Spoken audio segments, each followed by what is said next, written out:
नमस्कार दोस्तों। आपको मालूम है कि 18 अक्टूबर को सुनवाई होने वाला है।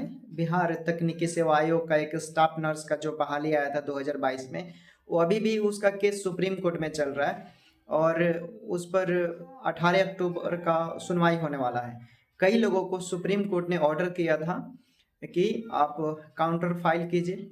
कई काउंटर फाइल इसलिए किया जाता है कि ताकि उसमें कुछ बातें अधूरी रह जाती है तो उसको एफिडेविट के माध्यम से आपको मेंशन करना होता है, ठीक है।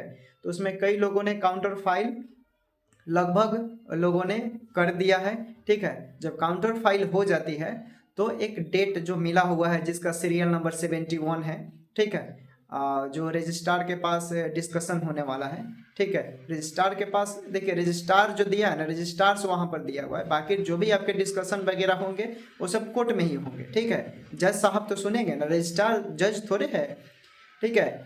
अब देखिए 18 अक्टूबर का जो आपका सुनवाई होने वाला है, ठीक। 18 अक्टूबर को जो सुनवाई होने वाला है, क्या वो फाइनल सुनवाई है? क्या 18 अक्टूबर तक ही सीमित रह जाएगा केस? तो देखिए 18 अक्टूबर को तो ये जान लिया जाएगा कि हाँ किसने किसने काउंटर फाइल किया।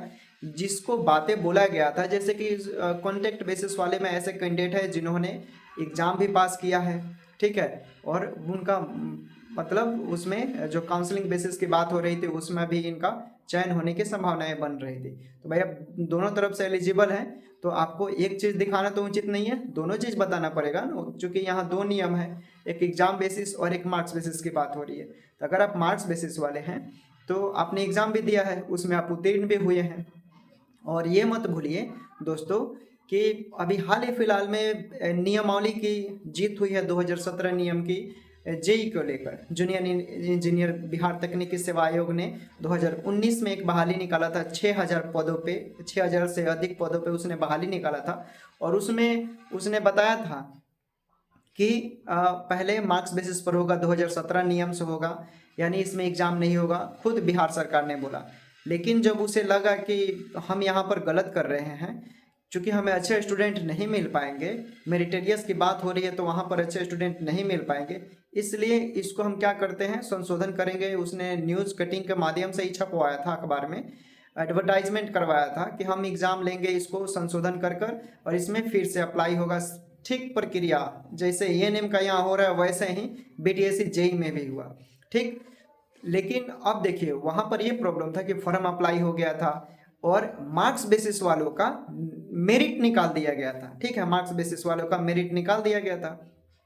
तो अब भाई जिसका मेरिट बन गया, रिजल्ट हो गया, तो जाकर केस लड़ेंगे। केस लड़ेंगे तो उनको, हालांकि वो पटना हाई कोर्ट में केस हार चुके हैं, मार्क्स बेसिस वाले पटना हाई कोर्ट में केस हारे हैं, तब बिहार से वो लोग सुप्रीम कोर्ट में एसएलपीए किया और उस एसएलपीए की बदौलत उनको जीत मिला, जिसमें सुप्रीम कोर्ट ने कहा कि देखिए कोई भी प्रक्रिया जब शुरू हो जाती है, समाप्त होने के कगार पे है, तो आप उसमें हेरफेर संशोधन नहीं कर सकते हैं। और वैसे स्टूडेंट जो नियमावली के तहत, जिनका नियमावली के तहत भी मेरिट बन गया है, फाइनल सिलेक्शन हो गया है, ठीक है, उनको भी आप फेल करार घोषित नहीं कर सकते हैं। तो एक बात है यहाँ पर कि जैसे बिहार एएनएम का जो केस चल रहा है, तो इसमें बहुत सारे कैंडिडेट हैं, जैसे मार्क्स बेसिस वाले हैं जो 2018 को समर्थन करते हैं और एग्ज़ाम वाले 2023 को समर्थन करते हैं। तो 2018 की अगर हम बात करें तो वो लोग भी एग्ज़ाम दिए हैं, तो एग्ज़ाम वो लोग पास हो गए हैं। और फ्रेशर स्टूडेंट है जो 2023 के नियम के तहत उन्होंने फॉर्म भरा, तो उनको तो मालूम नहीं था, वो चूँकि 2023 को नियम को फॉलो किए हैं तो उसके अकॉर्डिंग वो भी एग्ज़ाम दिए, वो भी बैठे और वो भी पास हो गए। तो देखिए उसमें जो लोग पास हुए हैं, एक तो चीज़ है चूँकि सुप्रीम कोर्ट ने क्लियर किया है 2017 नियम, कोई भी नियम है उस नियम के बदौलत अगर कोई स्टूडेंट पास हो गया है तो आप उसे अयोग्य करार घोषित नहीं कर सकते हैं। ये सुप्रीम कोर्ट का स्टेटमेंट है। तो यहाँ भी देखिए मार्क्स वाले भी पास हुए हैं, जो कंटेक्ट पे कार्य कर रहे हैं वो भी पास हुए हैं, और जो फ्रेशर स्टूडेंट है वो भी पास हुए हैं। तो एक चीज़ है कि देखिए यहाँ पर जीत नियम की होनी चाहिए, ठीक है, जीत नियम की होगा। लेकिन इसमें एक चीज़ इम्पोर्टेंट ये है कि भाई जो एग्ज़ाम पास किए हैं उनको आप फेल करार नहीं घोषित कर सकते हैं, ठीक है। नियम कोई भी हो, नियम कोई भी हो, सुप्रीम कोर्ट ने इसे क्लियर कट किया है कि नियम कोई भी हो, जब उसमें कोई भी स्टूडेंट भागीदारी करता है, प्रक्रियाएं शुरू हो चुकी है, ठीक है, तो पहली बात तो उसमें तो संशोधन आप नहीं कर सकते हैं। लेकिन यहाँ पर संशोधन इसलिए हुआ, देखिए जो नोटिस निकाला गया था, ठीक है, उसके प्रक्रिया के अगेंस्ट भी क्या हुआ, सिर्फ फॉर्म अप्लाई किया गया था। ठीक, फॉर्म अप्लाई होने के बाद फिर से डेट निकाला गया, तो उसमें फाइनल मेरिट नहीं निकाला गया था 2022 में, आप नोटिस कीजिएगा।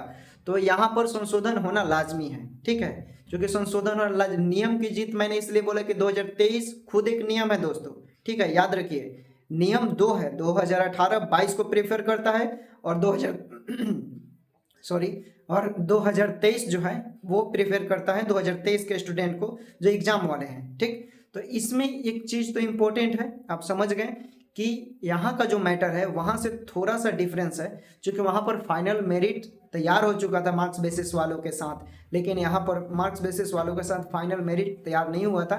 एग्जाम दिए हैं, उनका फाइनल मेरिट निकला, स्कोर दिखाया, कौन कौन स्टूडेंट पास हैं, जो फेल और पास फेल और पास होने का जो क्राइटेरिया था वो भी दिखाया गया।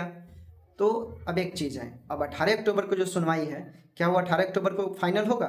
बिल्कुल नहीं, 18 अक्टूबर को आपका केस फाइनल नहीं होगा, क्योंकि काउंटर जो दिया गया है उसमें समझ लीजिए कि आपको देखेंगे जज साहब कि हाँ किसने किसने काउंटर फाइल किया है और उसको क्या बोला गया है, क्या उसके अकॉर्डिंग जो बातें टू द पॉइंट बोला गया है कि अगर आप एग्जाम पास हैं तो आपको इसमें मेंशन करना पड़ेगा। भाई कोई भी चीज़ आप नहीं छिपा सकते हैं, नियम है, ठीक है, मानते हैं, लेकिन जो चीज़ है जो छूटा हुआ है, जो उसका अनुरूप नहीं है, उसको वहाँ पर लगाना पड़ेगा। ठीक है, पिटिशनर के भी एडवोकेट हैं, रेस्पोंडेंट के भी एडवोकेट हैं, दोनों लोग बहस करें इसके अनुरूप, ये सब नियम निकला। अब उसके बाद देखें बिहार सरकार पहुँचेगा, तो बिहार सरकार एक चीज़ तो तय है, ITI इंस्ट्रक्टर डिग्री डिप्लोमा समर्थन किया, BDSC जेई को समर्थन नहीं किया, याद रखिएगा। बिहार सरकार यहाँ एग्ज़ाम का समर्थन कर रहा था, ITI डिग्री डिप्लोमा में एग्ज़ाम का समर्थन कर रहा था और ANM में भी एग्ज़ाम का समर्थन कर रहा है। ठीक, बिहार सरकार के फैसले को यहाँ पर सुप्रीम कोर्ट ने पलटवार किया। ठीक, और यहाँ पर बिहार सरकार ने जो फैसला लिया है, बिहार का जो उच्च न्यायालय पटना है वहाँ पर उसको हार मिली।